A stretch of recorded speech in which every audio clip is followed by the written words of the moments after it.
Ande-ande lumut. Alkisah, di Jawa Timur terdapat dua kerajaan kembar, yakni Kerajaan Jenggala yang dipimpin oleh Raja Jayang Negara dan putranya Pangeran Panji Asmarabangun. Sementara Kerajaan Kediri dipimpin oleh Raja Jayang Rana dan putrinya yang cantik, Dewi Sekartaji. Untuk menghindari peperangan di antara mereka, kedua kerajaan ini dipersatukan kembali melalui ikatan pernikahan. Akhirnya, Pangeran Panji Asmarabangun dinikahkan dengan Putri Sekartaji. Tak lama setelah pernikahan itu dilangsungkan, Kerajaan Jenggala diserang oleh musuh. Serang! Kita hancurkan Jenggala! Penjaga Kerajaan Jenggala kaget oleh serangan tersebut. Kerajaan musuh menyerang. Aku harus segera melapor. Pertempuran sengit antara dua kerajaan pun tak terhindarkan. Putri Sekartaji ketakutan melihat kerajaannya diserang. Aduh, sepertinya kerajaan ini bakal kalah. Aku harus bersembunyi. Ia pun segera melarikan diri, meninggalkan Kerajaan Jenggala untuk bersembunyi. Ia akhirnya berhenti di sebuah desa yang terletak jauh dari Kerajaan Jenggala. Ia menghampiri sebuah rumah.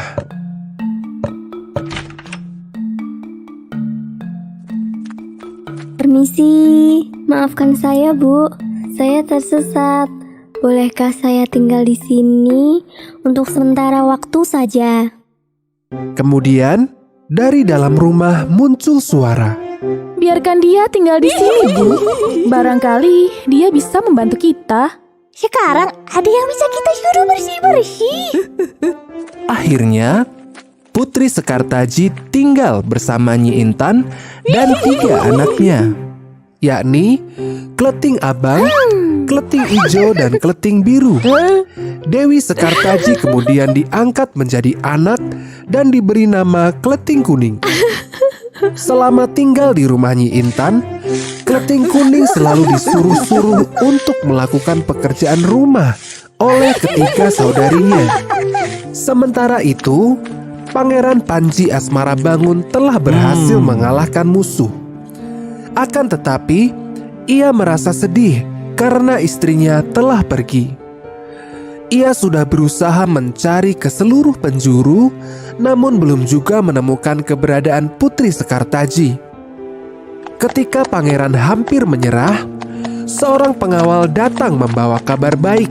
Ampun Baginda, hamba menemukan seorang gadis yang mirip dengan istri Baginda di sebuah dusun. Benarkah? Antar aku ke sana sekarang juga.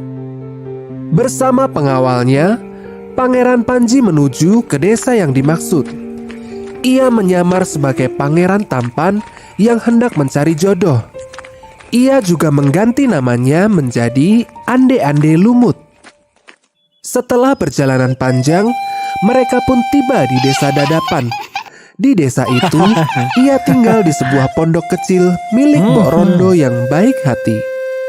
Esok paginya, Sang Pati memberi pengumuman sayembara pencarian jodoh pangeran ke seluruh pelosok desa.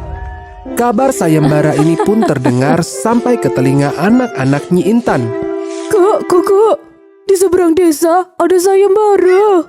Seorang pangeran yang mencari jodoh. Ayo kita ikutan, ayo.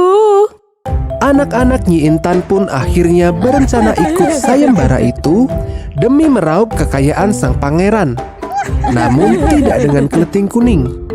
Kleting Abang, Kleting Ijo, dan Kleting Biru segera bersolek untuk mengikuti sayembara itu. Wah, kalian sungguh cantik. Hei, tentu saja kami cantik. Kamu juga mau ikut sayembara? Kamu bercanda, Kleting Ijo? Pakaian saja dia tidak punya.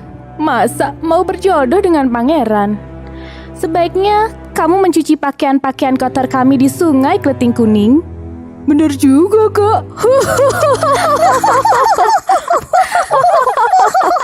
Kleting Kuning akhirnya ditinggal sendiri. Ia pergi ke sungai untuk mencuci pakaian kotor.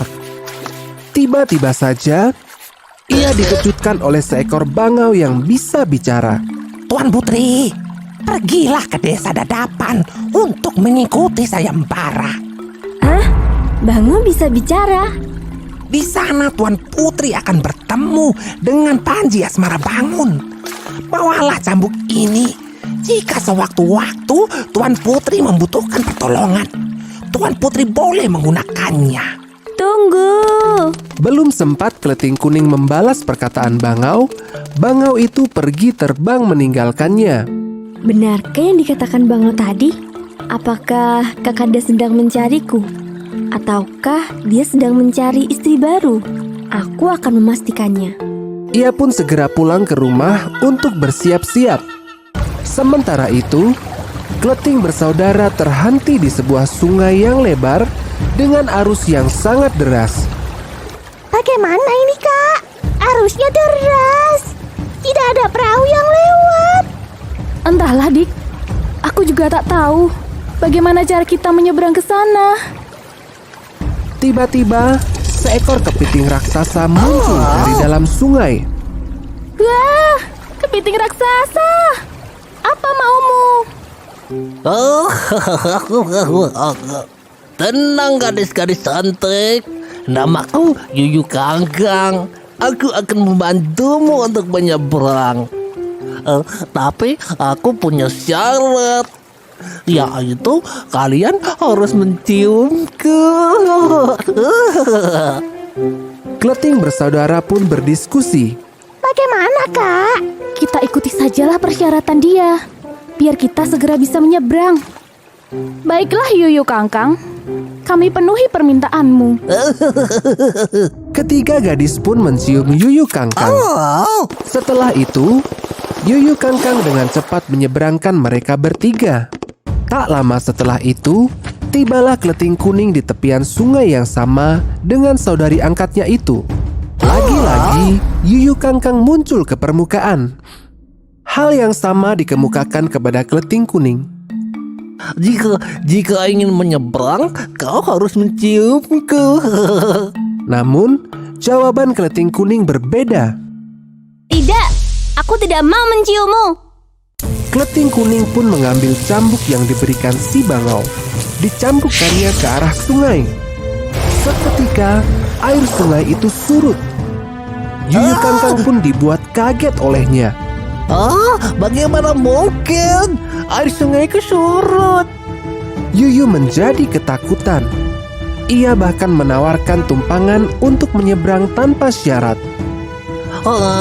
Tolong ampuni aku. Sebagai gantinya, aku akan mengantarmu dengan gratis. Keleting Kuning pun diantarkan oleh Yuyu Kangkang hingga ke seberang sungai. Tak hanya menyeberangkan, Yuyu bahkan mengantarkan sampai ke rumah Mbok Rondo di desa Dadapan. Sesampainya di sana, Keleting bersaudara nampak sedang menunjukkan kecantikannya di depan pangeran. Bagaimana Pangeran? Apakah Anda tertarik dengan salah satu dari kami? Maafkan aku, tapi tidak ada satupun yang kupilih dari kalian. Kenapa? Apa kami kurang cantik? Kalian cantik, tapi aku telah memutuskan. Aku telah memilih gadis itu. Kau, gadis berbaju kuning. Betapa kagetnya mereka saat pangeran memilih Keleting Kuning. Tidak bisa. Dia itu hanya budak. Iya benar, dia bukan siapa-siapa. Pakaiannya saja jelek dan lusuh. Iya benar. Ini tidak adil. Ketahuilah, aku tidak memilih kalian karena kalian telah mencium Yuyu Kangkang. Hanya gadis berbaju kuning itu yang tidak, karena ia berani menolaknya. Aku hargai pangeran telah memilihku sebagai permaisuri. Tapi sebenarnya kedatanganku ke sini untuk mencari suamiku. Mencari aku? Pangeran Panji Asmara Bangun membuka penyamarannya. Kakanda, Betapa terkejutnya Dewi Sekartaji. Ternyata Pangeran Panji Asmara Bangun yang ia cari adalah Ande-Ande Lumut. maaf Kanda. Aku hanya berniat untuk bersembunyi, tapi aku malah tersesat. Tidak apa istriku. Demikianlah Pangeran Panji Asmarabangun dipertemukan kembali dengan Putri Sekartaji. Mereka kembali ke kerajaan Jenggala. Mbok Rondo yang telah membantu pangeran turut diajak tinggal di kerajaan Jenggala.